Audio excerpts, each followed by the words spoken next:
All right, Croc, let's move to the next corner. Fourth corner off the board. In the first round, pick 26 to the Cleveland Browns is Greg Newsome II, cornerback out of Northwestern. Now, I'll be honest, I didn't do my homework on Newsome until, later on in the draft process. I did like what I saw from him. So I'm going to lean on you more for this one to kind of give us insight as to what type of player the Cleveland Browns are getting in Greg Newsome. Yeah, man. I mean, I thought he had the best overall film. I thought he had the best film. I thought he was the most scheme versatile corner in the sense of being able to play off as well as he played press. I thought he was very consistent with that. I thought his feet changed the direction, everything checked out. I thought on film it didn't look like he was like big, but I was like, well, he's contesting guys at the catch point very well. I thought he challenged himself in space, with his feet to where like sometimes I like to. It's hard to explain, but it's like I could tell when a guy's just reacting with his feet and he doesn't have to anticipate. Like there's some guys where it's like, man, they don't have that type of feet from off coverage, so they have to be able to anticipate very well. He can just react and his feet do all the thinking for him. I think he does a terrific job doing that. But scrappy player, physical. Talk about a guy like, wanting to tackle and stick his head in there. I think he does a really good job of doing that. He was just somebody who was scrappy. He reminded me a lot of Jair Alexander. And then, he goes to the pro day and I find out, wow, 6 feet, 190 plus pounds, ran in the 4.3s, and a lot of that showed up on film. So he was actually one of my favorite corners in this class, and I was really high on him.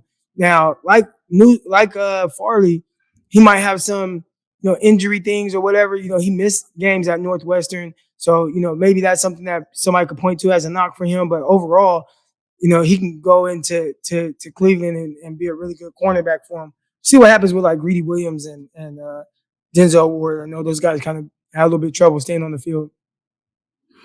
Yeah, Denzel is probably definitely the number one there. But I think this is, I don't want to say an indictment that may be too harsh. But I think the drafting of Greg Newsome is kind of that wake up call to Greedy Williams, like either step up or ship out. Greedy has had his opportunity. I don't think he's seized it as well as the Browns organizations would have liked him to. And now, they go out and get a guy like Greg Newsome. So if he is the number 2 corner opposite Denzel Ward, realistically, what do you think is the outlook for him going into a defense that is pretty much as stacked as the Cleveland Browns defense is? I think he's in a very ideal situation. A team that has, terrific pass rushers. If your front seven is good, it just makes everything else a lot easier for you, especially on the back end. So that's ideal, especially if you have a Ward that's good. And I think that makes everybody else be able to play faster as well. The biggest thing is just can he stay on the field? Can he stay healthy? And can he get the mental side of things down? If he gets that, because playing defense in the NFL is a lot different than playing defense in the Big Ten. Like they're going to throw a whole lot of different things at you, different schemes, concepts, the things that you face from an offensive standpoint.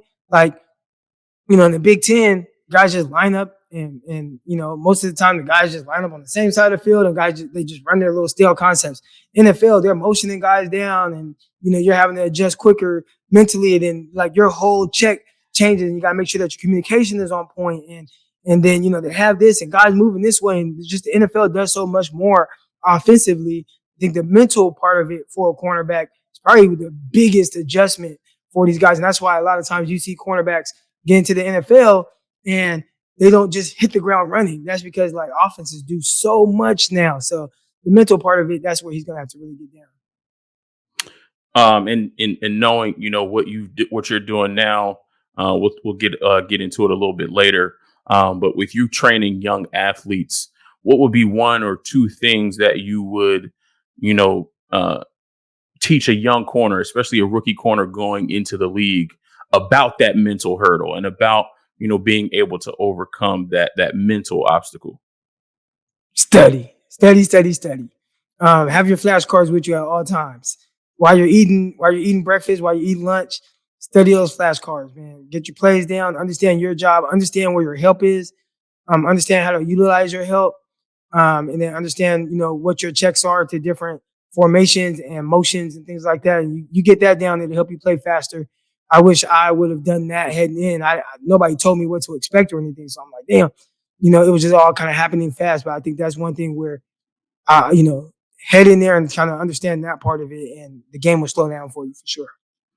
Yeah, and you mentioned that, but give the viewers a perspective of how easy it is to not be on top of those mental cues. I mean, we've seen it all the time. I've seen Jalen Ramsey yell at Taylor Rapp for not being where he was supposed to be because Jalen thought he had help back there, and Rapp wasn't in the proper position. I think we've seen Earl Thomas. When he was in the league, he got on players for not being in the right position and not being where they were supposed to be with a particular play. Like, how easy is it for a corner to, or a defensive back period to miss those cues and not be where they're supposed to be? It's very easy because everything happens so fast. It's the motions that throw everything off. When they line up, if they just line up and go, like, yeah, you're fine. But once they start motioning, things start changing. Now is it, went from a single receiver, now there's doubles or twins. Then, what's the check to that? I got to make sure I'm on the same page with the other corner. Do I travel with the motion? Do I stay backside? If I am backside, what do I do? Am I rushing off the edge now? Because I remember there were some things where if my guy went away, now I rush. Am I a force player now? Like, does it stay man or does it check to some type of zone? If I am in the zone, what's the difference between the way I have to play it? If I'm in cover 2, I have to play it a certain way. If I'm in cover 3, I have to play it a certain way. If I'm in the fire zone 3, I got to play it a certain way. And you have to know these things like the back of your hand. So I think that's the part where just one guy is off a little bit, it can mess up a whole play but a lot of times it's the motions and switch things that throw everything off. So if you're not on the same page with guys, then somebody might mess up, and that's when you see the blown assignments. Yeah, and see, that's something that sometimes the color commentators they mention it, but we as fans sometimes we don't know exactly what went into the play. So kind of getting that breakdown, I think is very helpful from a fan's perspective.